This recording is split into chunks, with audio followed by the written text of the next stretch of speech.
हमरी लहिए।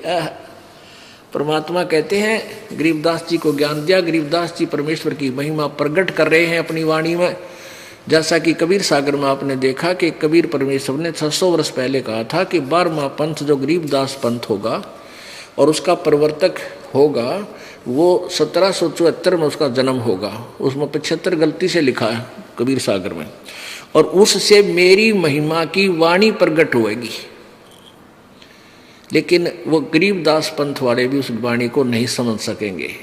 फिर 12वें पंथ में चल के हम ही आएंगे और फिर उस वाणी को निर्णय करके समझाएंगे। सब पंथों को मिटाकर एक ही पंथ चलाएंगे। तो ये परमेश्वर की महिमा की वाणी गरीबदास जी ने प्रकट की है कि कबीर जी क्या बताना चाहते हैं। क्या बताते हैं कबीर जी? इन पांचों मिल जीव अटकाए, युगन युगन हम आन छुटाए। इन पांचों ने मिलकर तुम्हें यहाँ फंसा रखा है और युग युग प्रत्येक युग में आके हम ही छुड़वाते हैं तुम्हारे को इनसे। सत्य भक्ति करवा के, सच्चा ज्ञान दे के, तुम्हारा विश्वास दृढ़ करा के और सतलोक ले जाते हैं। बंदी छोड़ हमारा नामम, अजर अमर है अस्थिर ठामम। कबीर परमेश्वर कहते हैं बंदी छोड़ है मेरा नाम, यानी बंद छुड़वाने वाले। और हमारा स्थान सतलोक अजर अमर है, वो कभी नष्ट नहीं होता। वो शाश्वतम स्थानम, वो सनातन परम धाम है जो हमारा वास्तविक स्थान है। अब इनकी महिमा क्या बताते हैं? पीर पैगंबर कुतुब ओलिया सुर नर मुनिजन ज्ञानी, एत्या क्यों तो राह ना पाया ये जम के बंधे प्राणी। हे बंदी छोड़। अब ये है ये सूक्ष्म वेद। इस सूक्ष्म यानी सच्चिदानंद घन की वाणी, इसके एक श्लोक को अनुवाद करने के लिए पीर पैगंबर कुतुब ओलिया सुर नर मुनिजन ज्ञानी, एत्याकू तो राह ना पाया ये काल के बंधे प्राणी। इनको तो तत्व ज्ञान नहीं मिला, ना देवताओं को, ना ऋषियों को, ना महर्षियों को। इनको तत्व ज्ञान प्राप्त नहीं था, इसलिए ये काल की ही डोर से बंधे रहे। परमेश्वर कहते हैं, कबीर जी कहते हैं, सुर नर मुनिजन 33 करोड़ी बंदे सभी निरंजन डोरी। ये काल की डोर का बंद रहे, इनको यथार्थ ज्ञान नहीं है। और पुण्यात्मा यहाँ एक बात समस्या आ जाती है कि क्या ब्रह्मा विष्णु महेश और देव ऋषियों ने किसी को ज्ञान नहीं था? हाँ, किसी को ज्ञान नहीं था। अब या फिर कुनीन होगी या अलग उतरा, अलग में उतरे नहीं, हमारे दिमाग में स्वीकार्य नहीं हो, गले नहीं उतरेगी। लेकिन यह उतारेंगे गले, वो गले उतरे अंदर जाए बिना दवाई काम नहीं करे, अगर ऊपर रहेगी तो इसके लिए फिर आपको प्रमाण दिखाना पड़ेगा। पुण्यात्माओं, प्रत्येक सत्संग में, ये सत्संग कहो या लेक्चर कहो या क्लास कहो, ये पीरियड कहो, ये प्रत्येक पीरियड में यहाँ एक सामूहिक सत्संग सतल है। क्या होता है कि जैसे ये 3-4 दिन का हम लगातार इसलिए करते हैं कि एक परिवार में 5-6 सदस्य हैं, तो 2 आ जाते हैं पहले दिन, वो चले जाते हैं सत्संग एक सुनकर दिन का मान ले। फिर शाम में दूसरे आ जाते हैं, आसपास हैं तो यहाँ आसपास का ऐसा है, और फिर तीसरे आ जाते हैं अगले दिन। तो ऐसे वो अपना 3 दिनों में टर्न वाइज सारे लाभ उठा ले जाते हैं। तो इसलिए दास चाहता है कि रह कर ये रेग मार बार बार मारा जा, ताकि सब का मैल उतर जाए। और जो पुण्यात्मा बार बार सुनते हैं प्रभु की महिमा, चाहे 1,00,000 बार सुन ले तो बार भी आनंद आना चाहिए। यदि आपको आनंद नहीं आ रहा कि तो कल सुनी थी आज भी फिर सुना रहे हैं गुरु जी, तो आप असवस्थ है, आप अभी भक्ति योग नहीं हुए हो। जैसे व्यक्ति को बुखार हो जाता, मलेरिया, उसको रोटी भी कड़वी लगती है, मनुक्खा दाख भी कड़वी लगती है, और उसका इलाज क्या है? कड़वी लग गए हैं तो कुनीन कड़वी खानी पड़ेगी, फिर वो स्वस्थ होगा। और स्वस्थ होने के बाद फिर वो सूखी रोटी भी उसको मीठी लगेगी। ऐसे ही जो व्यक्ति पहली बार सत्संग सुनता है, उसको ये ज्ञान अटपटा सा लगता, पर सुनता रहे, फांकी मार इसकी, ना चाहते हुए, जैसे गोली ना चाहते हुए भी गटक जाया करें, ना चाहते हुए सुनते रहना इस ज्ञान को। ये कानों के माध्यम से आपके पेट में जाएगी कुनीन, और फिर साफ कर देगी अंदर से, जिससे आपको कड़वापन था। अब दिखाते हैं कि ना ब्रह्मा सुर नर मुनिजन 33 करोड़ी बंदे सभी निरंजन डोरी। पीर पैगंबर कुतुब ओलिया सुर नर मुनि जन ज्ञानी, एत्या को तो रा ना पाया ये जम कै बंधे प्राणी। ये वाणी परमात्मा की। अब इस वाणी को सिद्ध करना अति आवश्यक है, नहीं तो कोई भी नहीं मानेगा कि ब्रह्मा विष्णु महेश सुर माने देवता है। इन देवताओं को ज्ञान नहीं था और इन मुनियों को ब्राह्मणों को कोई ज्ञान नहीं था, ऋषियों को तत्व बिल्कुल भी ABC, ये तो वेद ज्ञान था ही नहीं इनको। अब ये सिद्ध करेंगे अपने सदग्रंथ श्रीमद् देवी भागवत। देखिए तो पुण्यात्मा, इस जितनी बार भी आप सत्संग सुन रहे हो और आपको प्रत्येक जितनी बार भी रह कर जो बार बार रिपीट भी की जाती है तो भी अच्छी लगती है, तो आप स्वस्थ हो। जैसे सुबह रोटी खाई आपने और शाम में फिर आपकी रुचि रोटी भोजन में है तो आप स्वस्थ हो। यदि अरुचि है तो आप अस्वस्थ हो लिए वो कड़वी दवाई फिर खाओ।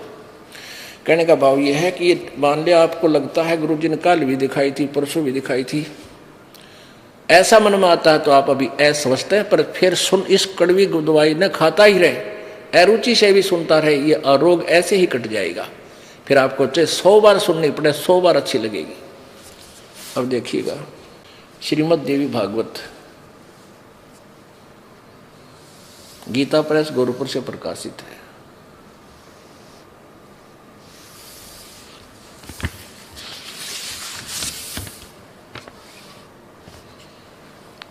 और इसके संपादक कौन है? हनुमान प्रसाद पोदार चिमन लाल गोस्वामी। ये कहाँ से छपी है? प्रकाशक मुद्रक गीता प्रेस गोरखपुर, गोविंद भवन कार्यालय कलकत्ता का संस्थान। इसके 28 पृष्ठ पर आपको दिखाते हैं। पहला सकंद, पृष्ठ नंबर 28, 28 पे, और संक्षिप्त देवी भागवत। नारद जी और व्यास की वार्ता हो रही है, यहां देखिएगा। नारद जी ने कहा, महाभाग व्यास जी, तुम इस विषय में जो पूछ रहे हो ठीक यही प्रश्न मेरे पिताजी ने भगवान श्री हरि से किया था। यहां देखना, वे चराचर जगत के आश्रयदाता, जगतगुरु एवं देवताओं के भी देवता हैं। ऐसे जगत प्रभु भगवान श्री हरि यानी विष्णु जी महान तप कर रहे थे, उनकी समाधि लगी थी। यह देखकर मेरे पिता ब्रह्मा जी को बड़ा आश्चर्य हुआ। अतः उन्होंने उनसे जानने की इच्छा प्रकट की। ब्रह्मा जी ने पूछा, प्रभु आप देवताओं के अध्यक्ष, जगत के स्वामी, भूत भविष्य एवं वर्तमान सभी जीवों के एकमात्र शासक हैं। भगवान फिर आप क्यों तपस्या कर रहे हैं और किस देवता यानी किस भगवान की आराधना में ध्यान मगन है? मुझे असीम आश्चर्य तो ये हो रहा है कि आप देवेश्वर एवं सारे संसार के शासक होते हुए भी समाधि लगाए बैठे हैं। तो विष्णु जी क्या बोले? ब्रह्मा जी के विनीत वचन सुनकर भगवान श्री हरि यानी विष्णु जी ने ये उत्तर दिया,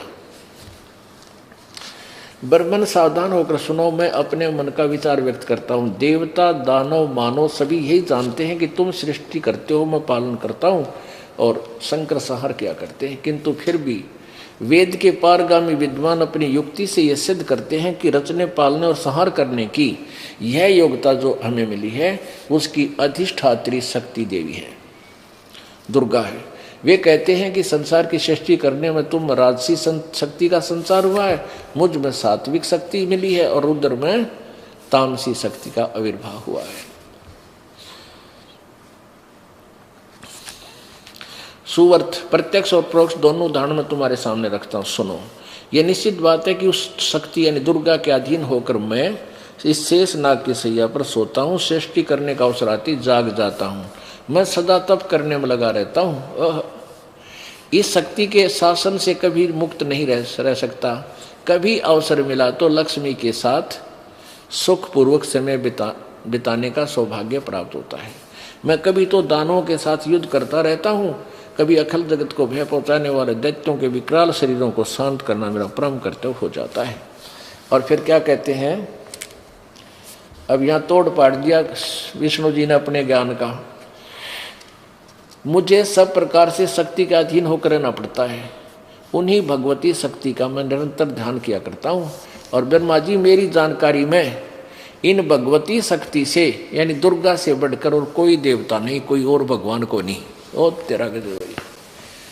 अब आगे परमात्मा की वो वाणी, स्वर नर मुनि जन 33 करोड़ी, ये बंधे सभी काल की डोरी। इन ब्रह्म तक का विज्ञान कोई ना, वेदों का विज्ञान नहीं विष्णु जी को, ना ब्रह्मा जी को। अब देख दुर्गा क्या बताती है, ये कहता है कि मैं तो दुर्गा से ऊपर कोई भगवान नहीं मानता, देव नहीं मानता। और देवी क्या कहती है कि ब्रह्म की पूजा करो, उसका ओम नाम है, सब बातें छोड़ दो। बता भाई, अभी न कित रो है। अब 562 पृष्ठ पे आपको दिखाते हैं।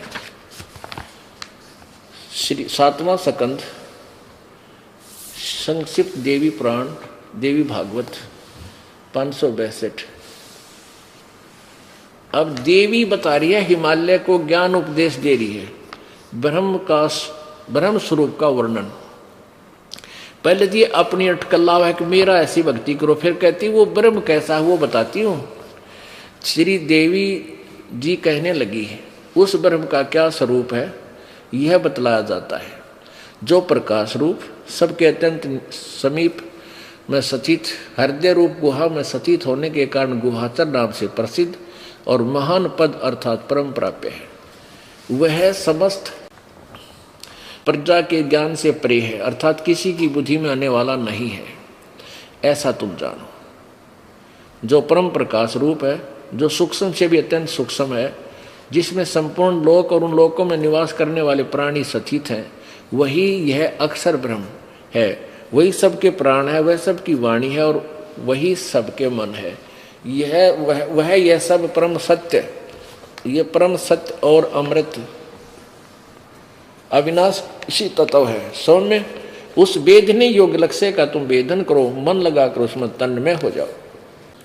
सौम्य उपनिषद में कथित महान अस्त्र धनुष लेकर उस पर उस उपासना द्वारा तीक्ष्ण किया हुआ बाण संधान करो और फिर भानुगुप्त चित्त के द्वारा उस बाण को खींचकर उस अक्षर ब्रह्म को ही लक्ष्य बनाकर वेदन करो। या मई मत बताओ है और भगवान अविनाशी परमात्मा की मंत्र बता रही है। ओम परवण माने ओम धनुष है, जीवात्मा बाण है और ब्रह्म को उसका लक्ष्य कहा जाता है। उस एकमात्र ब्रह्म को ही जाने, दूसरी सब बातें छोड़ दे। यानी ना मेरी पूजा करना ना किसी और की, केवल ब्रह्म उपासना करें। यही अमृत रूप से परमात्मा के पास पहुंचने का पुल है। यहां देखो, इस आत्मा का ओम के जप के साथ, परमात्मा लिखना था यहां पर, इस परमात्मा का ओम के जप के साथ ध्यान करो। इससे अज्ञान में अंधकार से सर्वथा परे संसार सागर समुद्र से उस पार जो ब्रह्म है उसको पा जाओगे, तुम्हारा कल्याण हो। और यहां वो क्या कह रही है, वह यह शब्द का परमात्मा आत्मा ब्रह्म लोक रूप दिव्य आकाश में रहता है, वहां सचित है अपना आत्मा। अब इन सतयुग के ब्राह्मणों का, मुनियों का ज्ञान और देख लेते हैं। 414 पृष्ठ। परमात्मा की एक वाणी, इतना ज्ञान फैला दिया इन लोगों ने कि परमात्मा के यथार्थ ज्ञान को, सत्य को सत्य सिद्ध करने के लिए ये इतने पापड़ बेलने पड़ते हैं इस दास को, जब आपका यकीन होता है कि सचमुच कबीर जी की वाणी सच्ची है। छठा अध्याय और संक्षिप्त देवी भागवत 414 पृष्ठ। जन्मेजय ने पूछा, महाभाग किस युग में कैसा धर्म का स्वरूप है, इस संपूर्ण विषय को विशेष रूप से बताने की कृपा कीजिए। व्यास जी बोले, व्यास जी कह रहे हैं जो वेदों के राइटर हैं और गीता के और पुराणों के। राजन ये निश्चय है कि सतयुग में ब्राह्मण वेद के पूर्ण विद्वान थे और उनके द्वारा निरंतर भगवती जगदम्बा की आराधना होती थी। जय हो। और वे भगवती का दर्शन करने के लिए उनका मन सदा ललायित रहता था। वाह रे वाह। यालियावड़ सतयुग के ब्राह्मणा का और वेद के पूर्ण विद्वान थे, दुर्गा की पूजा करते थे। और दुर्गा कह रही है वो तो ओम का जाप करो, बाकी सब छोड़ दो। और वेद यही कह रहे हैं और गीता यही कह रही है, गीता जी कि वो खुद कहता है कि मेरा तो एक ओम मंत्र है और कोई देवता की पूजा मत करो, किसी देव की पूजा मत करो यदि तुम्हें कल्याण चाहिए। अब ये तो सतयुग के ब्राह्मणा का ज्ञान है और कलयुग के ब्राह्मण तो राक्षस बताए हैं। कि जो कल सतयुग में राक्षस होते थे उस कैटेगरी के कलयुग के ब्राह्मण हैं। अब दास नहीं करा, यहाँ देखो यही छठा सकंद, यही 414 पृष्ठ पर आप पढ़ रहे थे, बिल्कुल इसी पृष्ठ पर यहाँ देखें। धर्म की यह स्थिति त्रेता युग में रही, परंतु कुछ ह्रास हो गया। सतयुग की जो स्थिति थी वह द्वापर में विशेष रूप से कम होगी। राजन, उन प्राचीन युगों में सतयुग त्रेता में और जो राक्षस समझे जाते थे वे कली में यानी कलयुग में ब्राह्मण माने जाते हैं, क्योंकि अब के ब्राह्मण प्राय पाखंड करने में तत्पर रहते हैं। दूसरों को ठगना, झूठ बोलना और वैदिक धर्म कर्मों से अलग रहना कलयुगी ब्राह्मणों का स्वाभाविक गुण बन गया। अब इनका तो कहना है कि भैया तो स्पष्ट होगी, अब सतयुग वालों की पोल पाटगी, वह दुर्गा की पूजा करें, दुर्गा का ब्रह्म पूजा करो और ब्रह्म का वो परम पूर्ण ब्रह्म की पूजा करो, उसके लिए कोई तत्वदर्शी संत की खोज करो। बोलो सतगुरुदेव।